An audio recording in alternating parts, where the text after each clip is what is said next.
India کے شہر آگرہ میں مغل امپائر کے آرکیٹیکٹس کا ایک ایسا شاہکار موجود ہے جس کو آج پوری دنیا تاج محل کے نام سے پہچانتی ہے۔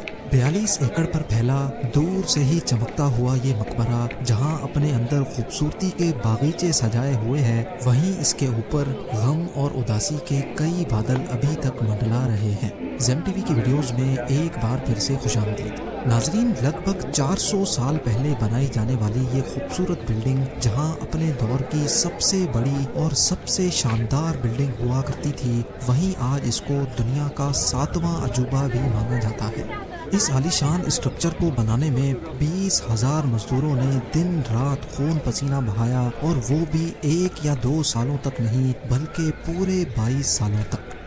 اگر آج کے دور میں اس کی قیمت کا اندازہ لگایا جائے تو سنگ مرمر کا یہ انمول مقبرہ حیرت انگیز طور پہ $1 بلین یعنی 7,500 کروڑ روپیوں سے بھی زیادہ مہنگا ہے، کیونکہ اس بلڈنگ میں مغل آرکیٹیکٹس نے اپنے ہنر کی کئی ایسی نشانیاں چھوڑی تھیں جن کی دنیا کے ٹاپ انجینئرز بھی آج تک تعریف کرتے ہیں۔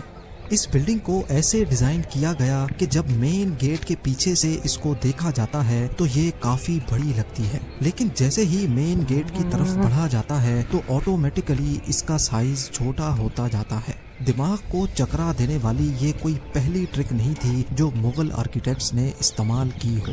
اس کے گرد چاروں میناروں کو بالکل سیدھا کھڑا نہیں کیا گیا، بلکہ یہ مینار باہر کی طرف تھوڑا جھکے ہوئے ہیں، کیونکہ اگر ان کو سیدھا کھڑا کیا جاتا تو دور سے دیکھنے پر یہ اندر کی طرف جھکے ہوئے لگتے، جیسا کہ ان مسجدوں میں آپ دیکھ سکتے ہیں۔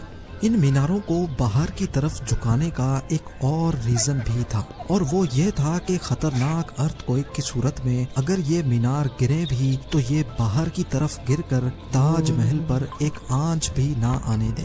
لیکن آخر ماجرا کیا تھا کہ اس کو بنانے والے کسی صورت میں اس پر ایک خراش بھی برداشت نہیں کر سکتے تھے۔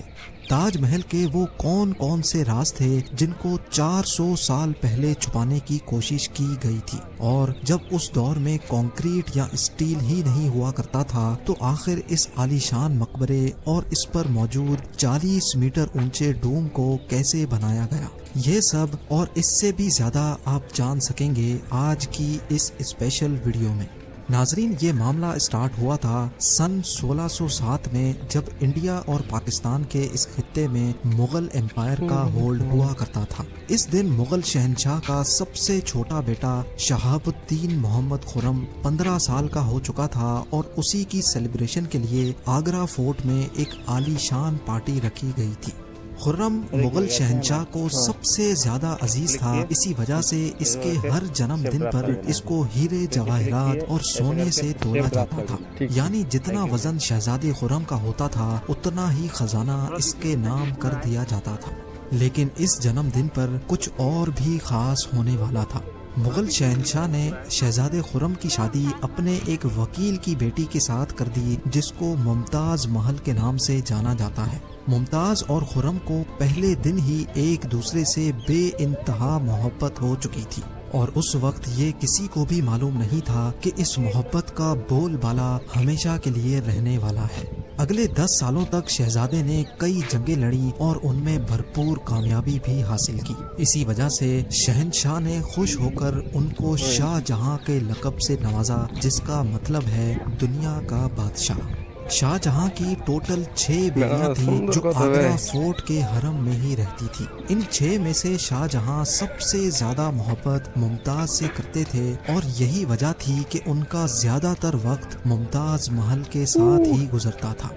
وقت تیزی سے گزرتا جا رہا تھا، اور 4 سالوں کے بعد یعنی 1621 میں مغل شہنشاہ اچانک چل بسے۔ شاہ جہاں جو پہلے ہی مغل امپائر میں خاصا فیمس ہو چکا تھا اور جو شہنشاہ کا چہیتا بیٹا بھی تھا، 1628 میں یعنی باپ کی موت کے 7 سالوں بعد اس نے شہنشاہ کی گدی سنبھال لی۔ پوری مغلیہ سلطنت اپنے نئے شہنشاہ سے بے حد خوش نظر آتی تھی۔ یہ وہ پیریڈ تھا جب مغل امپائر اپنے پورے عروج پر تھی، یعنی پورے انڈیا پاکستان کے ساتھ ساتھ افغانستان کے بھی کئی حصوں میں مغلیہ سلطنت کا راج ہوا کرتا تھا۔ سارے فیصلے شاہ جہاں خود کرتا تھا، جبکہ ممتاز محل پیچھے رہ کر شاہ جہاں کو مشورے دیا کرتی تھی۔ لیکن کسی کو بھی اس بات کا علم نہیں تھا کہ یہ خوشیاں عنقریب ماتم میں بدلنے والی ہیں۔ گدی سنبھالے ابھی ایک ہی سال گزرا تھا کہ ایک بار پھر سے مغل امپائر کو دشمنوں کا سامنا کرنا پڑا۔ اگلے 2 سال جنگ چلتی رہی اور شاہ جہاں کو اس جنگ میں بھی بھرپور کامیابی نصیب ہوئی، لیکن شاہ جہاں ابھی اس کامیابی کا جشن مناتے کہ ان کو ایک افسوسناک خبر سے آگاہ کیا گیا۔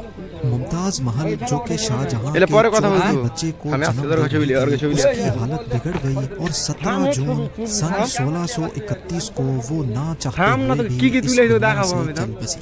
پوری مغلیہ سلطنت کا جشن دیکھتے ہی دیکھتے ماتم میں بدل گیا۔ یہ خبر جو شاہ جہاں پر آگ بن کر گری تھی، اس نے تو جیسے ان کی دنیا ہی ختم کر ڈالی۔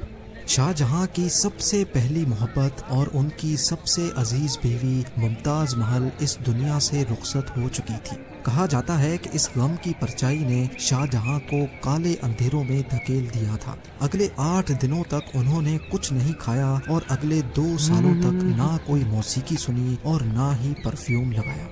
ممتاز محل نے مرنے سے پہلے ایک آخری خواہش کی تھی۔ وہ چاہتی تھیں کہ ان کی قبر دنیا کے سب سے خوبصورت مقبرے میں بنائی جائے۔ اس ٹاسک کو اور ممتاز محل کی آخری خواہش کو پورا کرنے کے لیے شاہ جہاں نے اپنی ساری دولت اور پوری زندگی وقف کرنے کا ارادہ کر لیا۔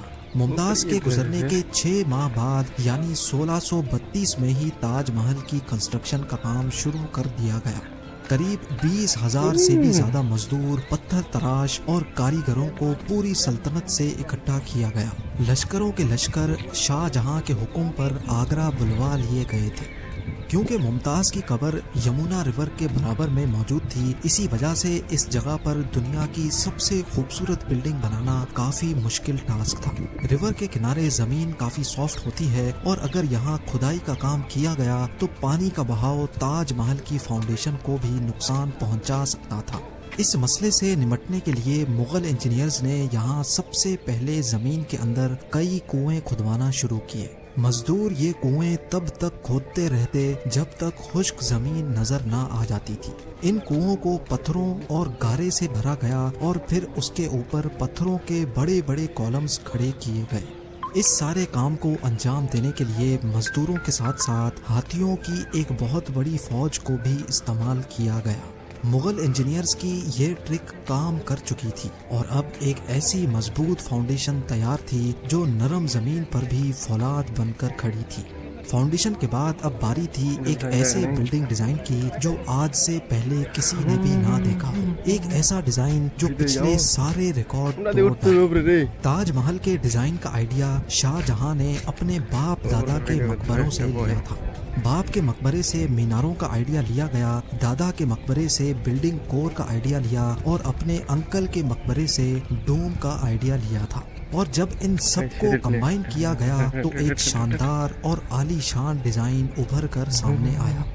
بلڈنگ کے اسٹرکچر کو بنانے کے لیے لاکھوں نہیں کروڑوں اینٹیں موقع پر ہی بیک کی گئی۔ یہ سب اتنا آسان نہیں تھا اور اس میں لا تعداد پیسے بھی بہائے جا رہے تھے۔ ہر گزرتے دن شاہی خزانہ تیزی سے خالی ہوتا جا رہا تھا، لیکن شاہ جہاں کو کسی چیز کی پرواہ نہیں تھی، بس ان کو یہ کام ہر قیمت پر کمپلیٹ کرنا تھا۔ کہا جاتا ہے کہ تاج محل کی کنسٹرکشن میں اتنے زیادہ لوگ لگائے گئے تھے کہ ان کی وجہ سے آس پاس کے علاقوں میں کھانا پینا ختم ہو گیا تھا۔ 20,000 مزدوروں اور کاریگروں کی ڈیمانڈ پوری کرنے کے لیے شاہ جہاں نے آس پاس کے تمام علاقوں سے اناج آگرہ منگا لیا تھا۔ کئی سالوں کی محنت کے بعد بلڈنگ کا اسٹرکچر کمپلیٹ ہو چکا تھا اور اب باری تھی اس کو سنگ مرمر سے سجانے کی۔